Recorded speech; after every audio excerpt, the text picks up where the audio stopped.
Hi, it's Dez. Hello. It's been quite a while since I've made a video discussing anything or playing anything. I have my guitar over here.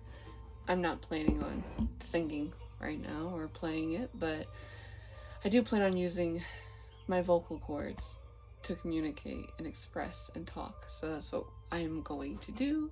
And if you care to join me, well, welcome. Hi. Hello. So, I have a few things I kind of want to open up about, discuss, ruminate on. A lot of it is self-growth and healing things. So if that's not your forte, get the fuck away. Go away. But yeah, let's not waste any time. I just want to hop onto it because I know I will ramble and ramble. So if I don't start on it soon enough, we're gonna be here a long fucking time. So, my first thing I want to bring up is working on forming a maternal inner dialogue. Now, some of you may resonate with this, and if you do, then I have a lot of empathy and compassion for you. And that is having, as you get older, learning and having to be compassionate to yourself instead of shaming yourself. This can typically grow in a person who in childhood probably felt emotionally, mentally invalidated for whether what they thought, how they felt, what they experienced, by whether a mother, a father, a guardian, a sibling, whoever it may be. And this invalidation could have been met by being shamed, being dismissed,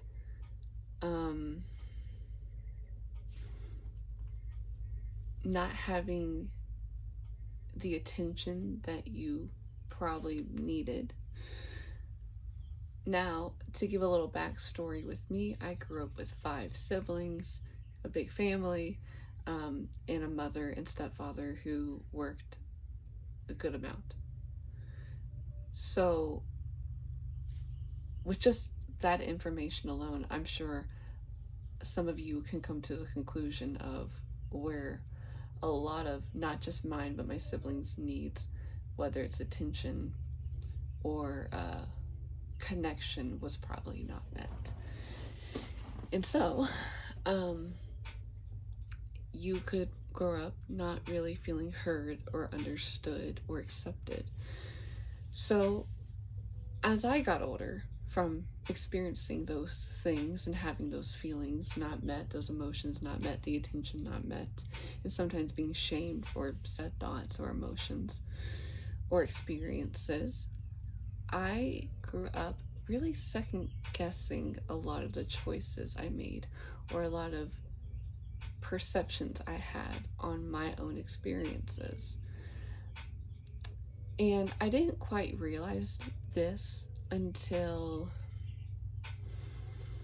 maybe a year or 2 ago, around the time I started therapy.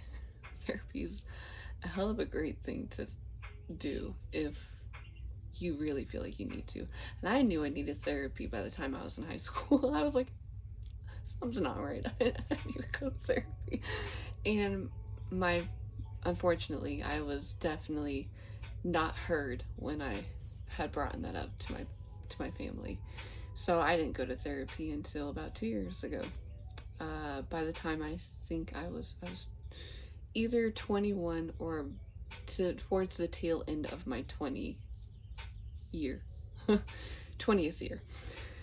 So This wasn't something that I had realized at the beginning of therapy, though. It took some time because, my therapist was like, you second guess yourself a lot. And I'm like, I do. Um, at this time, I started learning how to drive. And as everyone knows, when driving, you have to feel confident about where you're turning, where you're going, what direction you are choosing to make. And problem, my problem when driving very early on was uncertainty. Where do I turn? Can I make this direction? Am I making the right direction? That was a lot of what was running through my head. So that pressure and that second guessing, not being certain, caused a lot of anxiety when driving.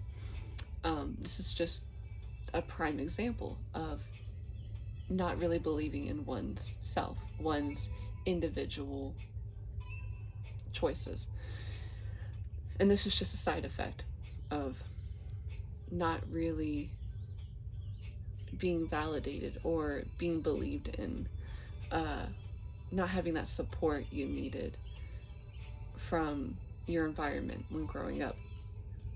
So, how can one identify? Well, I guess I've already told you how to identify it to some degree. I had one prime experience at that time that was pretty much showing me, like, you kind of aren't making decisions most effectively. You're second guessing. And there are other things that reflect my uncertainty other than just driving, but that was the biggest one at the time. Throughout the years since then, I've learned, or I observed myself enough to know that another good prime example of when I am invalidating myself is when I seek external validation for what I'm going through, or what I'm feeling, or what I'm thinking.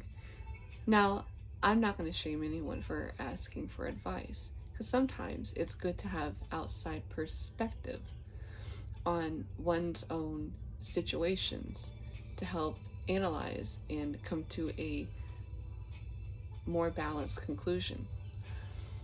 But at some point, you do realize that you choose whatever you want to choose. Eventually, or sometimes not choosing is still a choice. It's just avoidance.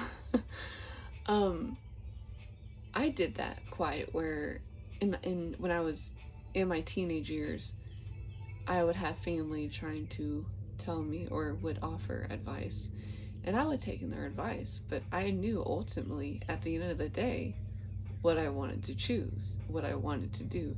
And it just took me a couple times around the block to make that choice. And sometimes I deal with shame or perceived guilt for the choices I make. So, and that could have been being shamed as I was growing up for actions I chose. And so I've struggled with that as I've gotten older. And it's because of, sorry, it is because of the internal monologue or dialogue I have happening in my head, whether I make it conscious or not. And what I mean by that is sometimes we have it just like a dialogue, just running and running in the back of our mind. But until we bring those thoughts to the forefront, we won't really acknowledge them and confront them. So it took me time to kind of just realize I needed to sit and just stop and consciously observe what I was saying to myself. So once I became aware of those thoughts, I've started and have had to start becoming compassionate, having empathy for myself, and learning how to validate my own thoughts and emotions instead of shaming, instead of dismissing. And I dismiss that easy in my head. Like, I will be feeling something and I'll be like, don't feel it. Or I'll be like, no, we don't need to feel that right now. Or why are you feeling that? Or if I'm angry, oh man, I shame myself for being angry sometimes because of being perceived as attention seeking or imbalanced emotionally or crazy. And that's, I don't mind being seen as crazy because I know I don't see things as normal as other people do.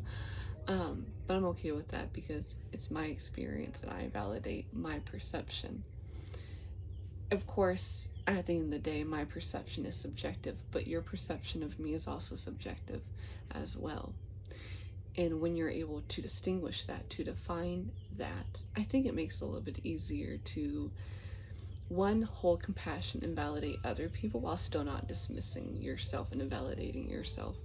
Once you realize everyone has their own perception, and also many people project their own insecurities and wounds onto other people because their own needs are not being met by themselves or other people in their lives. So, but having that compassion, empathy instead of judgment, you have to use judgment, critical thinking to come to said conclusion. But at the end of the day, I think we can look outside of our perception of another person or of ourselves and learn to be the observer and listen to those thoughts that have a different perception than our own. Hopefully you have those. Everyone's different. It makes it a little bit, the world becomes a little bit easier to digest, I would say. But I still struggle with it every fucking moment of the day. Especially when I'm in a reactive state, when I'm emotionally sensitive to my surroundings and to people.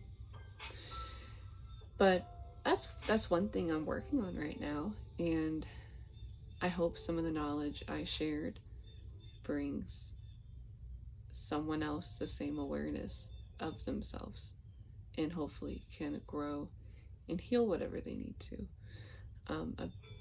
within themselves. Okay, the next thing I want to talk about is something I intimately struggle with. And I feel like a lot of people do.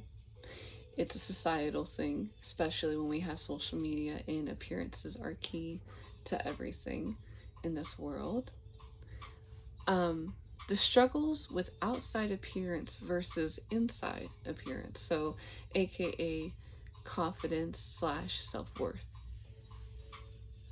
on a physical level. So, I'll be the first one to admit, to be vulnerable, to be intimate, and say, I have a hard time accepting the face I was born with. I think my face isn't balanced. It's crooked. I don't have straight teeth. I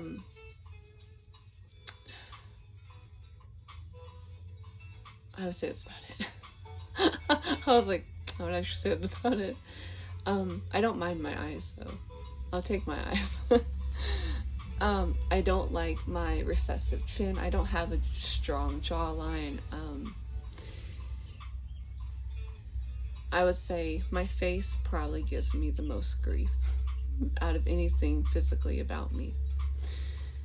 So I struggle with keeping a good perception, a healthy perception about me physically.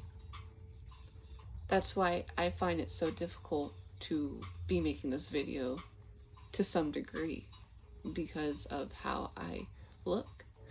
And I do fear judgment from other people, being called ugly, and I've been called butterface before and things like that, and I hope that makes you laugh. I really do, because it's kind of funny. But I mean, I also know my internal self and my intelligence, my mind, my heart. And even though I can be nasty sometimes as a person, it doesn't take away my worth or how I feel about myself. I just struggle with outside appearance.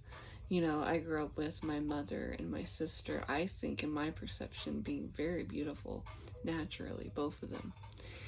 And I always made the joke that my mom looks like an angel and my dad looks like a troll, and so you get a goblin. So uh, that's it's kind of my synopsis how I was made, and why I was made the way that I am. But I know where it stems from. It started very early on in my childhood. I had to be in first grade. I looked at myself in the mirror, and I remember thinking to myself, I do not look how I feel on the inside. How I perceive myself as a personality, as an ego, is not what I see right in front of me. First grade, guys. Damn. First grade. And one, I find that amazing as a kid to be like, why were you thinking that in the first place? Because I don't think that's part of childhood development until like you become at least a preteen. Unless you're becoming aware of your physical surroundings, then that would make sense, and how you fit with your outside peers, and you're making comparisons to kids your age. There was a time that I told my mom, I said, Ma, I don't think I was a cute child, And she looked at me and said, you had your phases. And I mean, I think it wouldn't be wrong to kind of agree with her there. I'm like, I had my phases, I'll admit. But I do believe that confidence isn't something you can necessarily externally begin with. You have to internally begin with it and then exude it outside of you.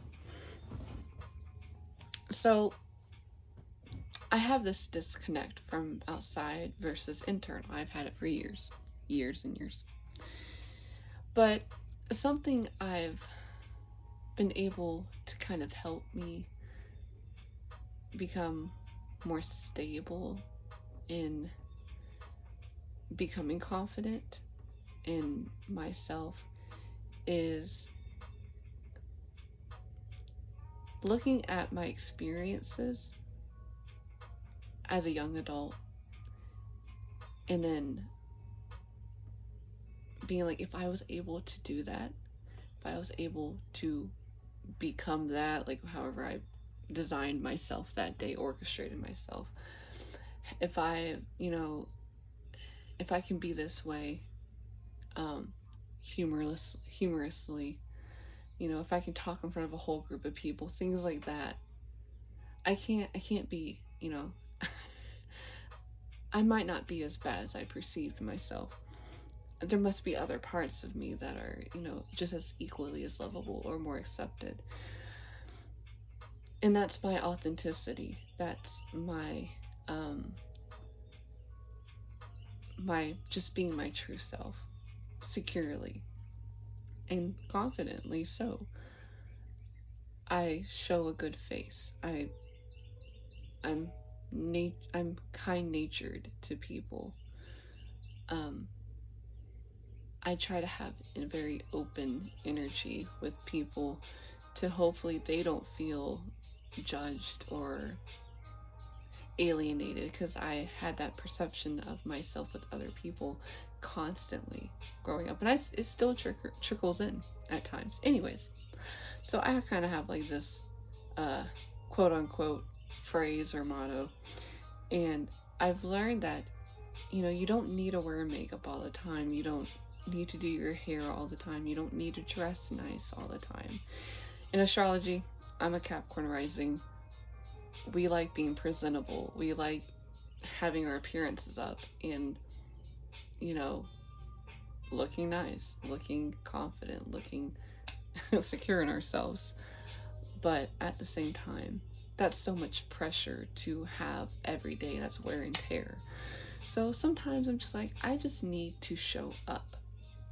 I just need to show up. That's all. However I am. I mean, shit, at least brush your teeth. Brush your teeth, put deodorant on, you know, things like that. But if you got that covered, just show up. Be somewhat decent, you know. I don't care if you're wearing PJ pants and a t-shirt and flip-flops or slippers. I thought of those two words for some reason. I got flippers, but everyone's a fish. They got flippers. Shoot, if you wear a dolphin wet skin and you just come in, I'd be like, cool, you showed up. Or my other term, which is definitely a Nirvana song, but it's "Come as You Are." I think it's the same simple motto. Just show up, come as you are. You did the most. You got out of bed, you showed up. I'm proud of you. And I try to hold that to myself as much as I hold it up to other people, though it's not always easy. It's not. So, but it's a struggle. It's a challenge. And then, but that's the second thing I wanted to talk about. And as an adult, I think it gets easier just showing up as you are, instead of putting this preconceived pressure or expectations that we were brought up on within society, especially even more now, like I said, because of social image, right?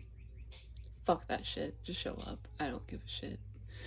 My next thing to talk about is my challenge with setting a personal schedule for my livelihood. Now, I just moved.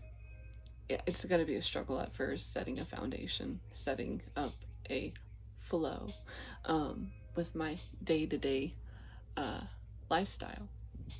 But I've always struggled with it.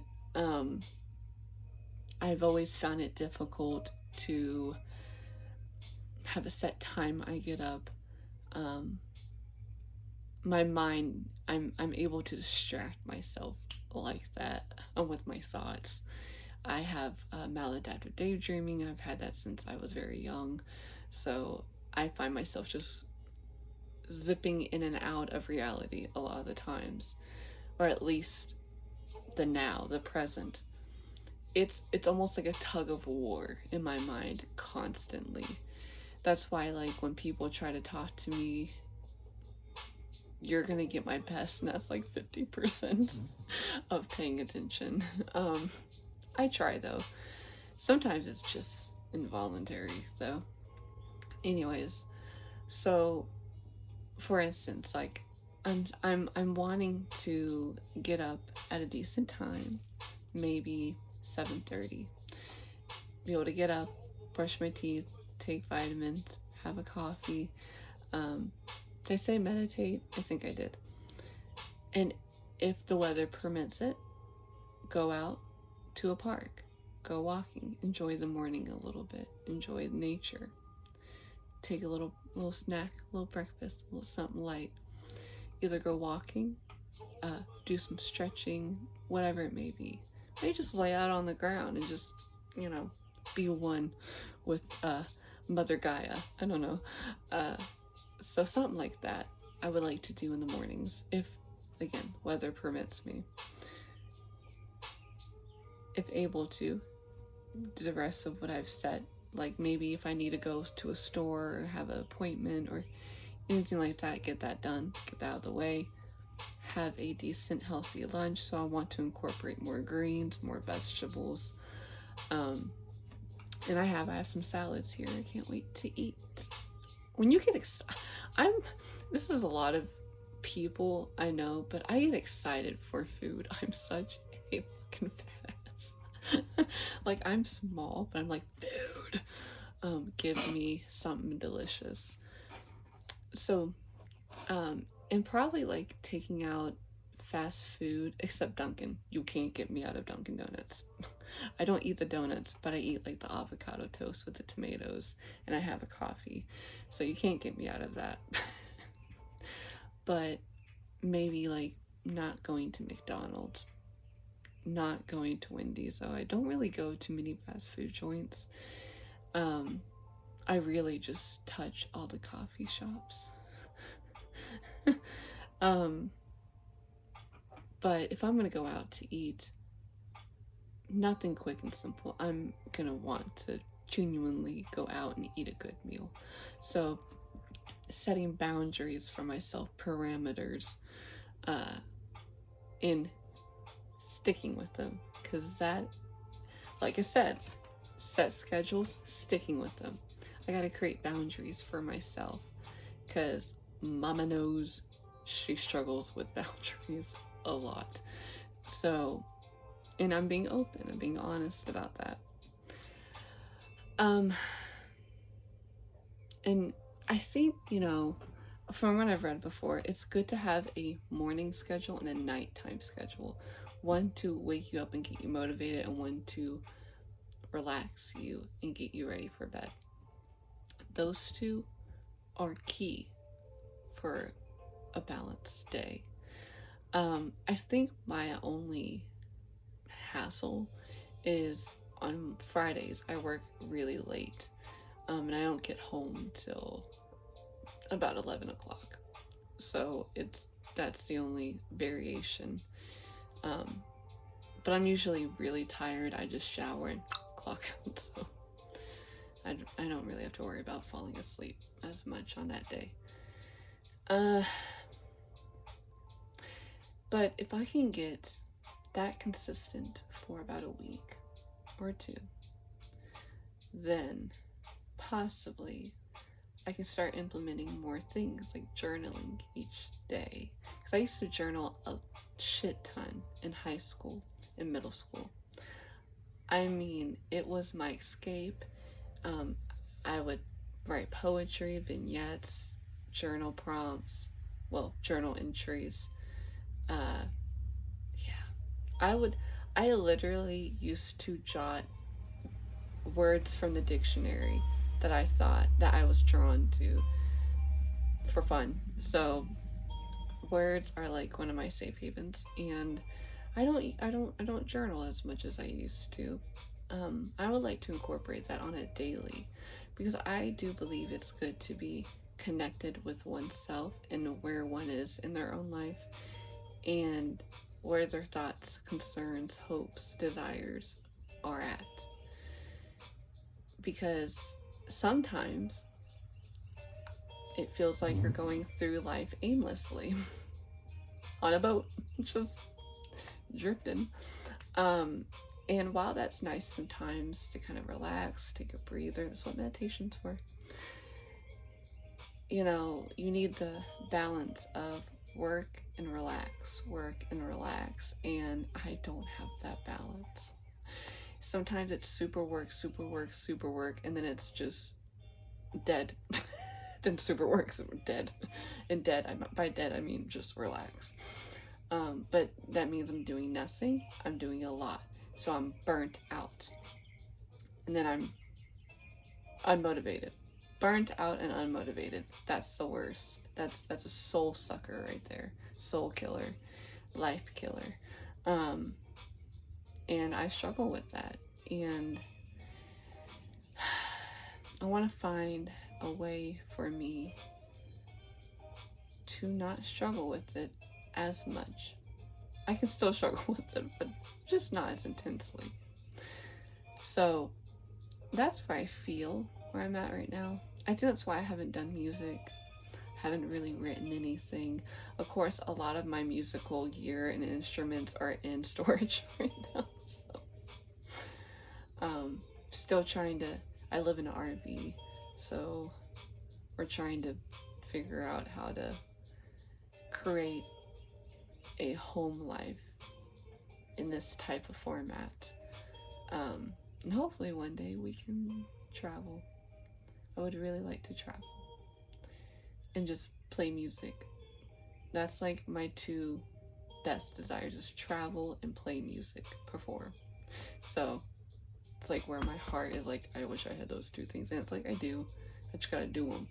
Because you can have it. It just depends on what success you're looking for about it. But you know, the first step is just doing it. And it's so easier to say than do. I'm hoping, I know this year is worth expanding upon myself.